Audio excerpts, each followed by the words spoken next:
Bonjour, mademoiselle. Bonjour, monsieur. Ça va bien, mademoiselle? À la grâce de Dieu, oui.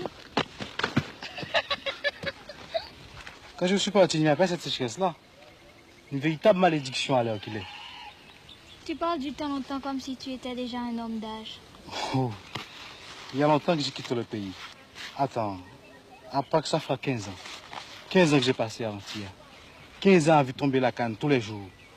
Tous les jours, de lever du soleil à la brune du soir. Jésus, Marie à la Sainte Vierge. Pour nous autres malheureux, la vie est un passage sans miséricorde dans la misère. Oui, frère, c'est comme ça. Il n'y a pas de consolation. En vérité, il y a une consolation. Je vais te dire, c'est la terre. Ton morceau de terre est ta liberté. Alors tu vois ton champ mûr couché devant toi le matin sous la rosée, et tu dis, moi un tel, gouverneur de la rosée. L'orgueil rentre dans ton cœur. Oui, mais la terre ne donne plus rien. Et quand par chance tu lui as arraché quelques patates et quelques grains de petits mille, les denrées ne font pas de prix au marché. Alors la vie est une pénitence. Voilà ce qu'elle est, la vie au jour d'aujourd'hui.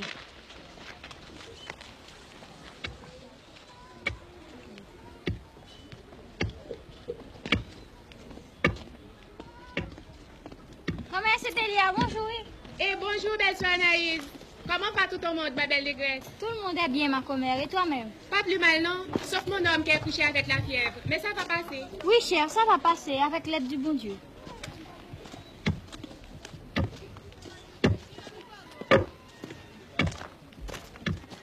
Alors ton nom c'est Anaïs? Oui, Anaïs, c'est mon nom. Moi-même on m'appelle Manuel. C'est ici que je reste.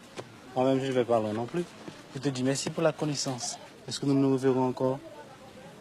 Parce que comme qui dirait, j'habite porte pour porte avec toi. En vérité, de quel côté? Là-bas, dans le tournant du chemin. Pour certains que tu connais, bien-aimé Délira, je suis leur garçon. Et qu'est-ce pas ça?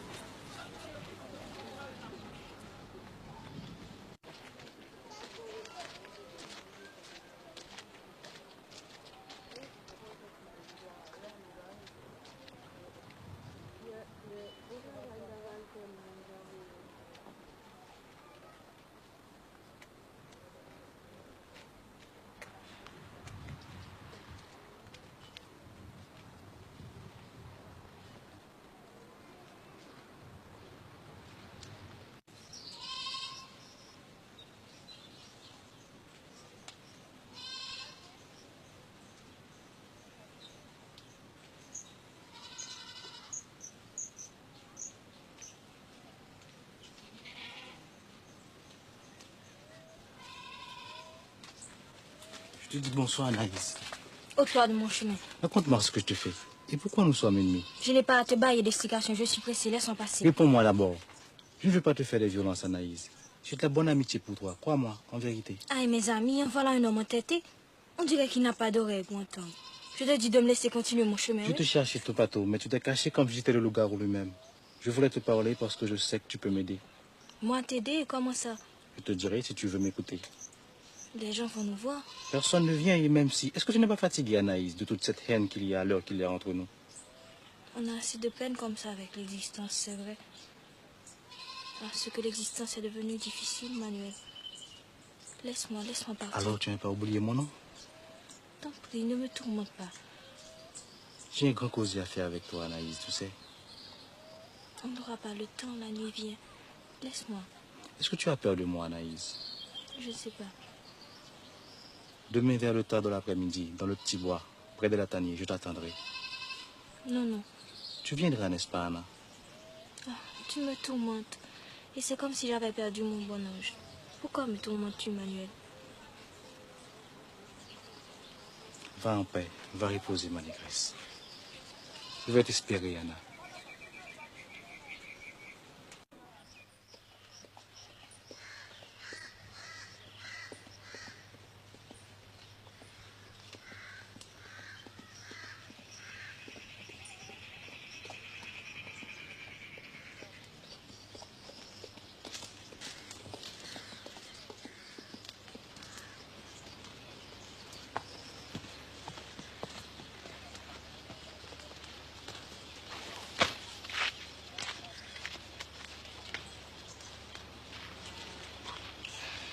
Je te salue, Manuel. Je te salue, Anna. Alors tu es venue? Je suis venue, tu vois, mais je n'aurais pas dû. Toute la nuit, j'ai lutté. Toute la nuit, j'ai dit non. Mais au matin, je me suis levée au chant du coq. Et j'ai été au bout pour avoir une raison de sortir. Et tu as une bonne vente au marché? Adieu, mon frère. Quelques mesures de maïs, c'est tout. Manuel, oh, Je t'écoute, oui, Anna. je suis une négresse sérieuse, oui, tu sais. Aucun garçon ne m'a touchée. Je suis venue parce que je suis sûre que tu ne seras pas abusant.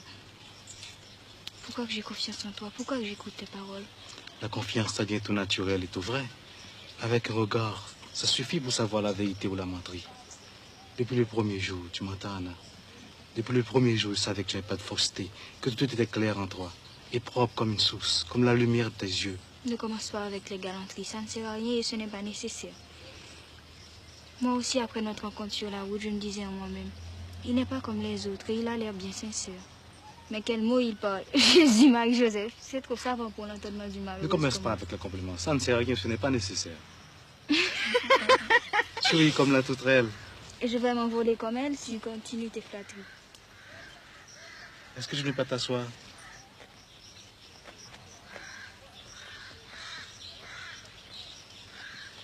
Ici, tu ne saliras pas ta robe.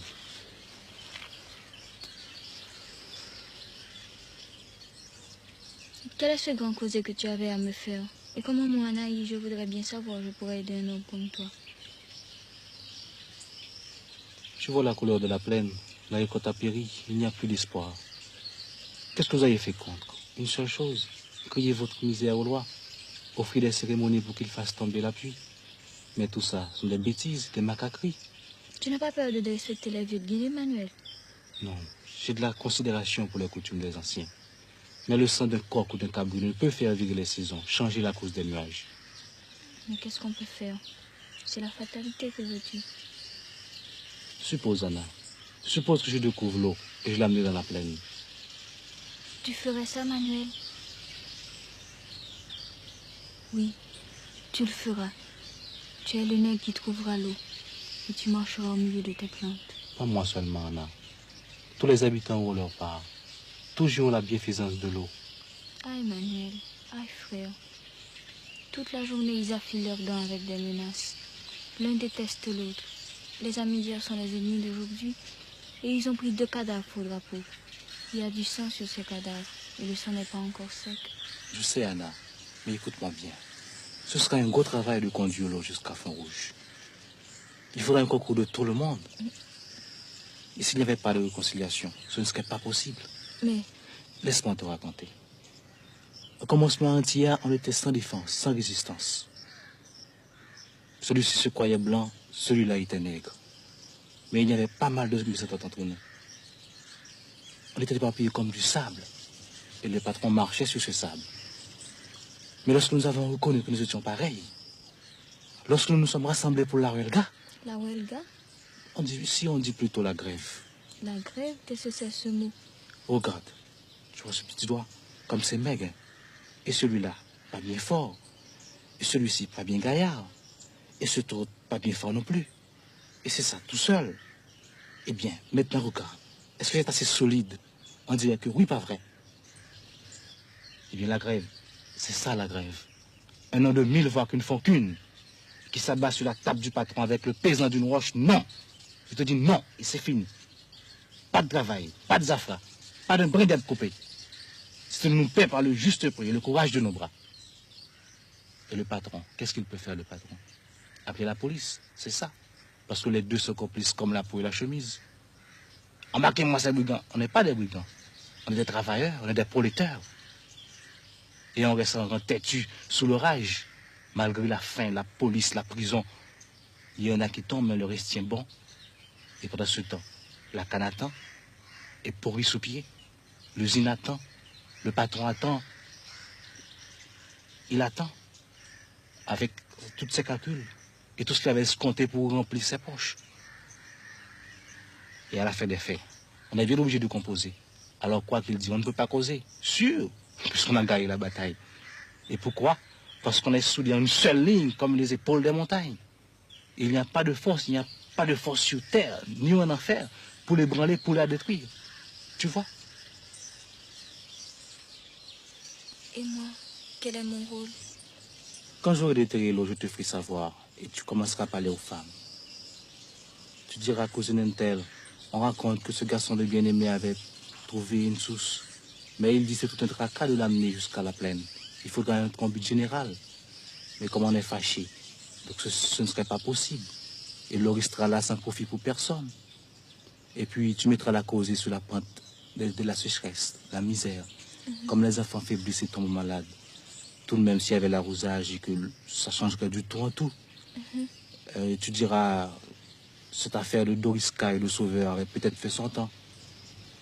Et que l'intérêt des vivants passerait avant la vengeance des morts. Tu as compris ma négresse? J'ai compris. Et je t'obéirai, mon nègre. De mon côté, je suis responsable de mes habitants. Et ils accepteront. Je suis sûr et certain. Je vois déjà le jour où les deux parties seront face à face. Alors, frères, est-ce que nous sommes frères, diront les uns? Oui, nous sommes frères, firont les autres. Sans rancune, sans rancune. Tout de bon, tout de bon. Alors, en avant pour le combat. En avant pour le combat. Ah, comme tu as de la malice. J'ai pas beaucoup d'esprit moi-même, mais je suis rusée aussi, oui, tu verras. Toi-même, tu as plein d'esprit. Et la preuve, c'est que tu vas répondre à cette question. C'est une devinette. Tu connais l'emplacement de bien-aimé? C'est un bel emplacement, non? On pourrait bâtir une case là. 2 fenêtres, une perron, une balustrade. Qui sera la maîtresse de la case? Lâche-moi. J'ai chaud. Qui sera la maîtresse du jardin? Lâche-moi. Lâche-moi, j'ai froid. Il est temps pour moi de partir. Tu n'as pas répondu à ma question, Anna.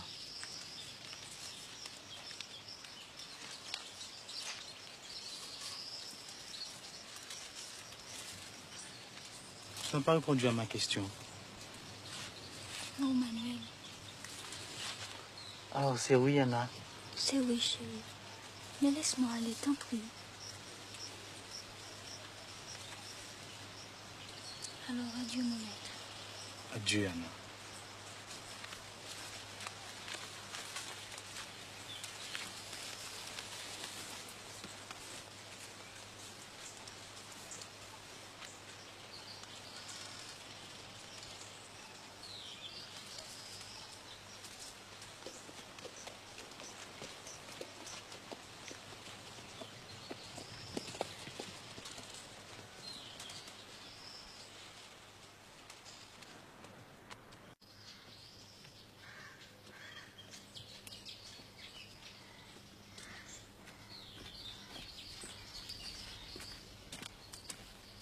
Ne sois pas craintif, il n'y a personne. Et tu crois qu'il y a de l'eau en suffisance? J'ai fouillé jusque-là, pas un trou, plusieurs. Un grand bassin, je te dis. Tu es fort, oui, Manuel. Non, Anna, mais j'ai de la foi dans la vie, la foi que les hommes ne peuvent pas mourir. Qu'est-ce que tu veux dire? C'est comme pour l'eau, faut fouiller profond dans tes paroles pour trouver leur sens. Je suis sûr qu'un jour, tout homme s'en va de la terre. Mais la vie elle-même, c'est un fil qui ne se casse pas, qui ne se perd pas. Et tu sais pourquoi? Parce que chaque nègre, pendant son existence, il fait un nœud. C'est le travail qu'il a accompli. Et c'est ça qui rend la vie vivante dans les siècles des siècles. La place de l'homme sur cette terre. Jésus-Marie la Vierge, comme tu es savant et toutes ces idées viennent de ta tête, tu n'as pas mal à la tête des fois. Tu veux me moquer, hein? Mène-moi à la source.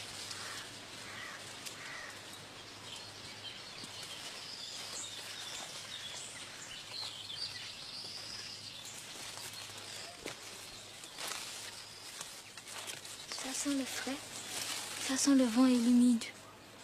On est comme sur un îlet. On est loin, Manuel. On est au fin fond du monde. Au commencement du monde, tu veux dire?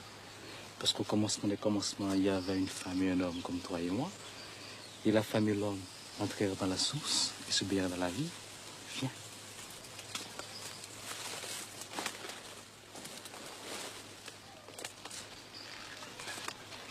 C'est le gardien de l'eau. C'est le gardien de l'eau. Ses racines sont comme des pattes. Elle tient l'eau. Il a grand âge. Il a grand âge. On ne voit pas sa tête. Sa tête dans le ciel.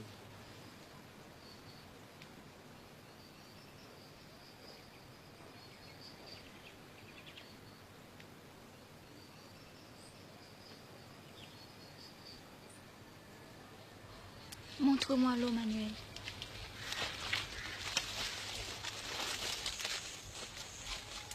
Regarde.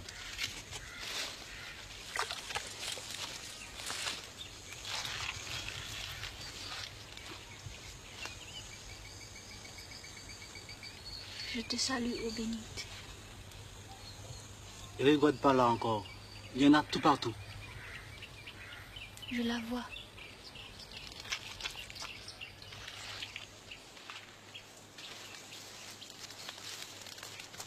Je l'entends.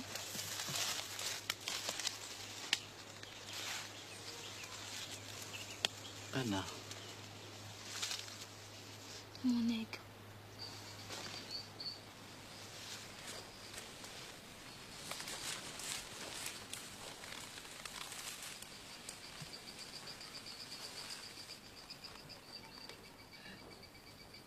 Sa main si lourde lui arrachait une douceur intolérable. Je vais mourir. Son corps me brûlait. Il desserra ses genoux et elle s'ouvrit à lui. Il entra en elle, une présence déchirante. Son corps allait à la rencontre du sien dans une vague fiévreuse. Une angoisse indicible naissait en elle, un délice terrible qui prenait le mouvement de sa chair. Une lamentation haletante monta à sa bouche et elle se sentit fondre dans la délivrance de ce long sanglot qui la laissa anéantie dans l'étreinte de l'homme.